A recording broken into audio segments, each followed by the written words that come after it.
हरि कथा का मूल्य। ज्ञानदान का प्रतिफल धन के रूप में ग्रहण नहीं करना चाहिए। निस्वार्थ शिक्षण का ही प्रभाव जनमानस पर पड़ता है। यह शास्त्र वचन गरीब पद्मनाभ ने सुनकर विचार किया और विचार करके कार्यान्वित करने की ठानी। पद्मनाभ कथा कहते थे, कथा में जो धन चढ़ाया जाता था उसी से अपनी गुजर करते।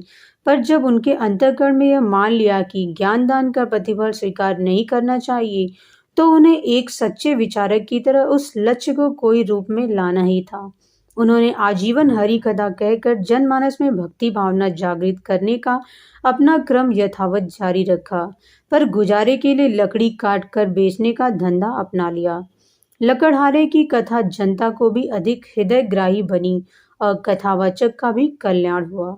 जिन दिनों पंजाब भर में उर्दू और फारसी का जोर था, हिंदी की और किसी का ध्यान भी न था। उन दिनों गणेश दत्त जी ने हिंदी प्रचार का व्रत लिया कि वे नियमित रूप से लोगों को पढ़ाएंगे।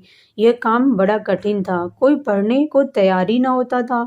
निदान उन्होंने एक कनस्तर हाथ में लेकर लायलपुर के सारे शहर में स्वयं एक मुनादी की, जो भाई हिंदी पढ़ना चाहे निःशुल्क हिंदी पढ़ाई जाएगी।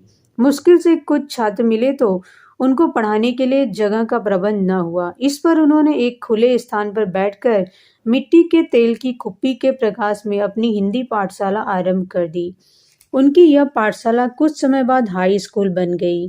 इतना ही नहीं, गोस्वामी जी ने भारत विभाजन होने से पूर्व पंजाब में 60 डिग्री कॉलेज, 150 इंटर कॉलेज, 100 कन्या पाठशालाएं, 100 मिडिल स्कूल और 4 ब्रह्मचर्य आश्रम स्थापित किए, जो सन 47 तक बड़ी शान से चल रहे थे। लाला देवराज ने कन्या महाविद्यालय की स्थापना की और बालिकाओं के शिक्षण का महत्वपूर्ण कार्य किया। महर्षि कर्वे द्वारा स्थापित महिला संस्थाओं ने नारी शिक्षा को आगे बढ़ाने में बहुत काम किया। हाथरस का कन्या गुरुकुल माता लक्ष्मी देवी के अपने पुरुषार्थ का फल है।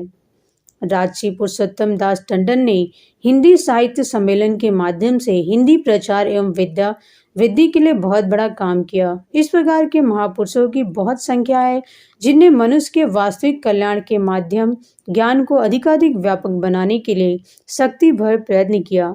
ऐसे सभी लोग अभिनंदनीय हैं। अनेक लेखक, कवि, पत्रकार, वक्ता, गायक जनसाधारण का मानसिक स्तर विकसित करने के लिए जो कार्य करते रहे हैं, उनका मूल्य कम नहीं।